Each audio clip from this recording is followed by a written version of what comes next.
Hello everyone, welcome to my YouTube channel. आप सभी का स्वागत है।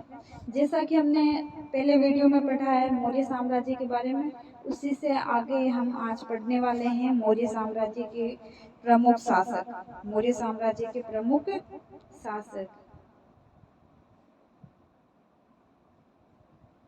मौर्य साम्राज्य के प्रमुख शासकों में सबसे पहले हमने चंद्रगुप्त मौर्य के बारे में पढ़ा है। इसके बाद के जितने भी शासक हैं उनके बारे में हम आज अध्ययन करेंगे। तो पहले शासक है बिंदुसार, जिनका कार्यकाल था 298 ईसा पूर्व से 273 ईसा पूर्व तक।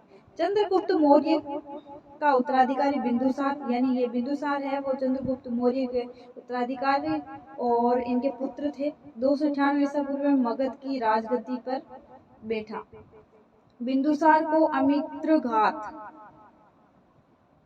यानी शत्रुओं का नाश करने वाला, शत्रु विनाशक भी कहा जाता है। इसके अलावा बिंदुसार को वायु पुराण में भद्रसार या मद्रसार, जैन ग्रंथों में सिंह सेन कहा गया है। यानी बिंदुसार को वायु पुराण में भद्रसार तथा जैन ग्रंथों में सिंह सेन के नाम से जाना जाता है। बिंदुसार के शासनकाल में तक्षशिला में हुए 2 विद्रोहों का वर्णन मिलता है। इस विद्रोह को दबाने के लिए बिंदुसार ने पहले सुसीम बिंदुसार का पुत्र था, और अशोक, ये भी इनका पुत्री था, अशोक को भेजा। एथेनियस नामक अन्य यूनानी ही लेखक ने बिंदुसार तथा सीरिया के शासक एंटियोकस प्रथम के बीच मैत्रीपूर्ण पत्र व्यवहार का वर्णन किया, जिसमें भारतीय शासक ने 3 चीजों की मांग की थी। ये 3 चीजें कौन सी थी? इनमें पहली थी सूखी अंजीर, दूसरी थी अंगूरी मदिरा, और तीसरे थे एक दार्शनिक। सीरियाई सम्राट ने 2 चीजें, पहली 2 चीजें सूखी अंजीर, अंगूरी मदिरा भिजवा दी थी, परंतु तीसरी मांग के संबंध में कहा कि यूनानी कानून के अनुसार दार्शनिकों का बिक्री नहीं किया जा सकता। मिस्र के टोलेमी शासक टोलेमी द्वितीय फिलाडेल्फस ने डायोनिसिस नामक राजदूत बिंदुसार के दरबार में भेजा। दिव्य वदान एक ग्रंथ है, से ज्ञात होता है कि उसकी राजभाषा में आजीवक संप्रदाय, यानी बिंदुसार था वो आजीवक संप्रदाय से संबंधित है। एक ज्योतिषी पिंगलवत्स निवास करता था। बिंदुसार के काल में चाणक्य ही प्रधानमंत्री था, यानी चंद्रगुप्त मौर्य के कार्यकाल में भी चाणक्य था, बिंदुसार के कार्यकाल में भी चाणक्य था। इसके बारे में विशेष क्या है बिंदुसार के बारे में? स्ट्रेबो ये भी एक रचना ही है। स्ट्रेबो के अनुसार सीरिया का शासक एंटियोकस प्रथम ने डायमेकस नामक एक राजदूत बिंदुसार के दरबार में भेजा, जो मेगस्थनीज का उत्तराधिकारी माना जाता है।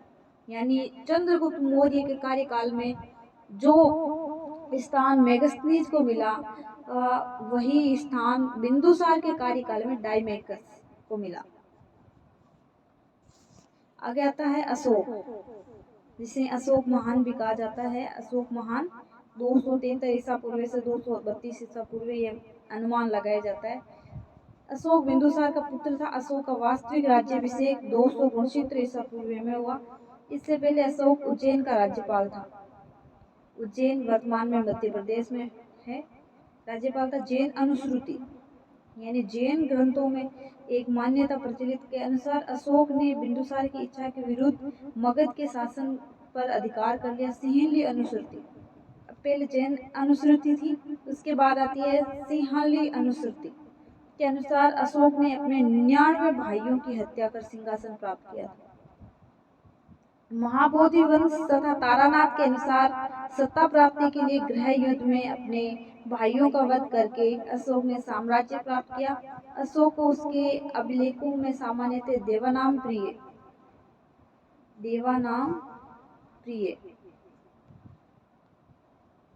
देवों का प्यारा उपाधि दी गई। अशोक का नाम मास्की, ये 4 उसके अभिलेख है। मास्की, गुर्जरा, नेटूर, उदगेलम। मास्की कर्नाटका में है, और ये 4 अभिलेख ऐसे हैं जिनमें अशोक का नाम अशोक मिलता है। तो यहाँ से एक प्रश्न बन जाता है कि कौन कौन से ऐसे अभिलेख हैं जिनमें अशोक का नाम अशोक मिलता है? तो उसका आंसर होगा मास्की, गुर्जरा, नेटूर, उदकेलम।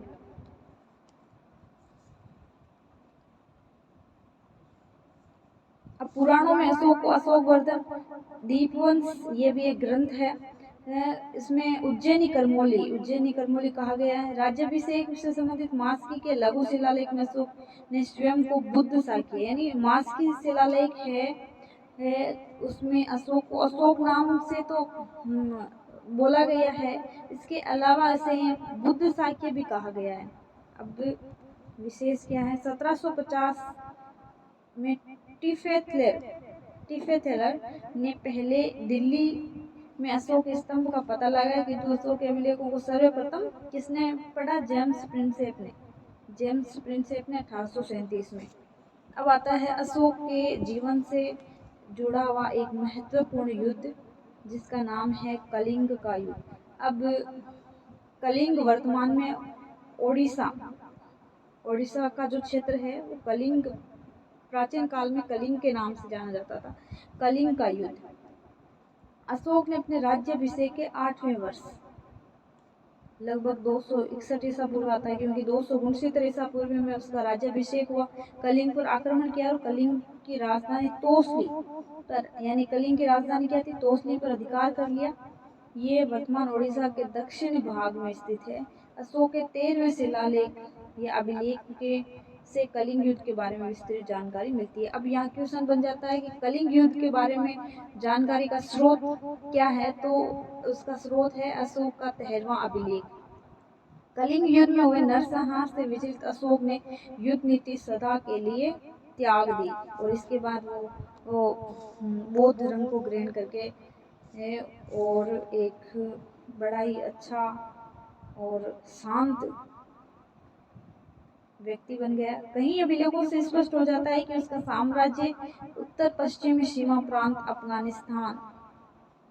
अफगानिस्तान तो आप जानते ही हैं। अगर आप नहीं जानते हैं तो आप मैप में देख करके पता लगा सकते हैं कि अफगानिस्तान अभी कहाँ पर है। लेकर दक्षिण में कर्नाटक, ये हमारे भारत का हिस्सा है। पश्चिम में काठियावाड़ गुजरात से लेकर पूर्व में बंगाल की खाड़ी तक विस्तृत था। यानी जो अशोक का साम्राज्य था, पश्चिमी प्रांत अफगानिस्तान से कर्नाटका और काठियावाड़ गुजरात से बंगाल की खाड़ी तक विस्तृत था।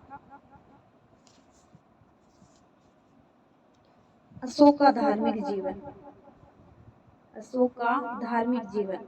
अशोक शुरुआत में ब्राह्मण धर्म का अनुयायी था, परंतु बाद में बौद्ध धर्म का अनुयायी हो गया।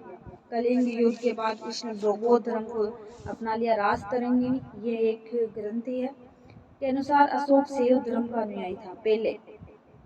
उसके अभिलेखों में उसे सर्वत्र देव नाम प्रिय, ये कैसे पता लगाया गया है कि वो शैव धर्म का अनुयायी था? तो उसके अभिलेखों में उसे पहले देवानाम प्रियदर्शी कहा गया है, जिसका अर्थ होता है देवताओं का प्रिय या देखने में सुंदर। उसे हिंदू धर्म व आस्था के संकेत मिलते हैं। सिंहली अनुसूची कौन कौन से? महावंश, दीपवंश के अनुसार अशोक अपने शासन के 4थे वर्ष अपने बड़े भाई सुमन के पुत्र निग्रोध के व्यक्तित्व से प्रभावित होकर बौद्ध धर्म अपना लिया। उपगुप्त नामक बौद्ध भिक्षु ने अशोक को बौद्ध धर्म की शिक्षा दी। यहाँ से एक बहुत ही इम्पोर्टेंट क्वेश्चन बनता है, वो है कि अशोक को बौद्ध धर्म की दीक्षा किसने दी थी? उपगुप्त ने। अशोक ने आजीविकों के रहने के हेतु बराबर की पहाड़ियों में 4 गुफाओं का निर्माण किया। इन गुफाओं के क्या नाम है? लोमस ऋषि गुफा, कर्ण चोपर गुफा, सुदामा गुफा तथा विश्व झोंपड़ी। अशोक ने अपने शासन के 10वें वर्ष सर्वप्रथम बोध गया की यात्रा की और इसके बाद अभिषेक के 20वें वर्ष लुम्बिनी ग्राम गया। लुम्बिनी ग्राम को उसने कर मुक्त कर दिया तथा 8वां भाग कर के रूप में लेने की घोषणा की। चलिए आगे पढ़ते हैं। भाब्रू से प्राप्त लघु शिलालेख में अशोक स्पष्टतः बुद्ध, धम्म तथा संघ का अभिवादन करता है। ये भाब्रू राजस्थान में स्थित है।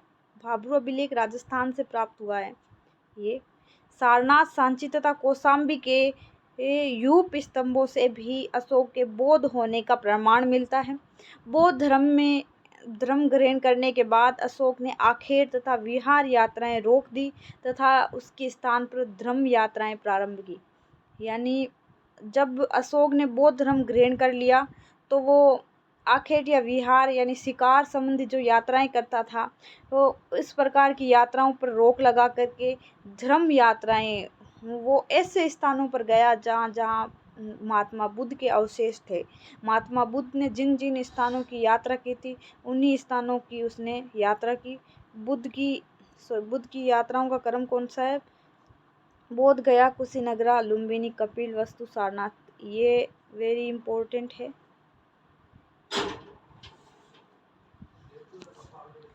अशोक द्वारा भेजे गए ये धर्म प्रचारक है। अब अशोक की धम्म नीति क्या थी? अशोक की धम्म नीति, अशोक ने अपनी प्रजा के नैतिक उत्थान के लिए जिन नियमों की संहिता प्रस्तुत की उसे अभिलेख धम्म कहा गया। धम्म संस्कृत के धर्म का ही प्राकृत रूपांतर है। अशोक के धर्म की परिभाषा राहुलोवाद सूत्र से ली गई है। स्वनियंत्रण अशोक धम्म नीति का मूल सिद्धांत है। अशोक अपने दूसरे एवं 7वें स्तंभ लेखों में धम्म के गुणों को बताता है। इस प्रकार साधुता, मृदुता, पवित्रता, सत्यवादिता, दान, दया, कल्याण विहार यात्रा के रूप में प्रचलित यात्रा को अशोक ने अपने 8वें शिलालेख में धम्म यात्रा के रूप में परिवर्तित कर दिया। अशोक ने धम्म के प्रचार के लिए नियुक्त रजुकों, प्रादेशिकों एवं युक्तों को ये आज्ञा दी थी कि वे प्रत्येक 5वें वर्ष राज्यों का भ्रमण करें और जनता को धर्मोपदेश दें। अभिलेखों में इसे अनुसंधान कहा गया है। इस यात्रा को क्या कहा गया है? अनुसंधान। अशोक ने धम्म के विचारों को प्रसारित करने के लिए सीरिया, मिस्र, ग्रीस तथा श्रीलंका आदि देशों में दूत भेजे। अब आते हैं अशोक के अभिलेख। भारत में शिलालेखों का प्रचलन सर्वप्रथम अशोक ने किया। अशोक के अभिलेख राजादेश के रूप में जारी किए गए। राजादेश यानी राजा का आदेश। वह पहला शासक था जिसने अभिलेखों द्वारा जनता को संबोधित किया। अब आते हैं अशोक के अभिलेखों का विभाजन, यानी अशोक के जो अभिलेख है वो कितने प्रकार के। अशोक के अभिलेख, पहला अभिलेख है शिलालेख। इन्हें 2 वर्गों में विभाजित किया गया है। शिलालेख, वृहद शिलालेख, लघु शिलालेख। अशोक के वृहद शिलालेखों की संख्या कितनी है? 14, जो 8 स्थानों पर प्राप्त हुए हैं। ये कौन कौन से हैं ये आप देख सकते हैं कौन कौन से। उसके बाद आते हैं स्तंभ लेख। अशोक के स्तंभ लेख यानी स्तंभों पर जो लेख लिखे गए हैं उन्हें स्तंभ लेख। इन्हें दीर्घ स्तंभ लेख, लघु स्तंभ लेख में विभाजित किया गया। अशोक के दीर्घ स्तंभ लेखों की संख्या 7 है, जो 6 भिन्न स्थानों पर यानी 6 स्थानों पर पाषाण स्तंभों पर उत्कीर्ण पाए गए हैं। ये वाला है दिल्ली टोपरा स्तंभ लेख, मेरठ दिल्ली स्तंभ लेख, इलाहाबाद स्तंभ लेख, लोरिया नंदनगढ़ स्तंभ लेख, रामपुरवा स्तंभ लेख। कुछ स्तंभों पर केवल लेख है, अतः उन्हें 7 दीर्घ लेखों के क्रम से अलग रखा गया और वे लघु स्तंभ लेख कहे जाते। सांची, सारनाथ, रुमिनदेही आदि अशोक के लघु शिलालेख, स्तंभ लेख, दीर्घ एवं लघु एवं गुहा लेखों की लिपि ब्राह्मी है। यानी लिपि कौन सी है? ब्राह्मी लिपि। विशेष क्या है इसमें? केवल 2 अभिलेख, शाहबाजगढ़ी व मानसेरा, ये वर्तमान में पाकिस्तान में स्थित है। कहाँ है? पाकिस्तान में। ये कहाँ पे है? पाकिस्तान में। ऐसा क्वेश्चन बहुत सारी कंपटीशन एग्जामों में पूछा जाता है। इनकी लिपि ब्राह्मी ने होकर खरोष्टी है। ये लिपि दाईं से बाईं ओर लिखी जाती है। अब आते हैं गुहा लेख। तीसरे प्रकार के लेख कौन से? गुहा लेख। ये गुफाओं में उत्कीर्ण लेख है। गुहा लेख धार्मिक सहिष्णुता का परिचायक है। अशोक के सभी स्तंभ लेखों का विषय प्रशासनिक था। रुमिनदेई अभिलेख अशोक का सबसे छोटा अभिलेख है जो आर्थिक विषय पर है। इसके बाद रानी का अभिलेख जो अशोक की रानी जो थी उसका है, इसके बारे में है। और रामपुरवा अभिलेख, लोरिया, नंदनगढ़ अभिलेख। अब ये अशोक के कुछ अभिलेख हैं। पहला शिलालेख, दूसरा शिलालेख, तीसरा, चौथा। इनमें क्या है? पहले में पशु बलि की निंदा की गई है और इसने सभी मनुष्यों को अपनी संतान बताया है।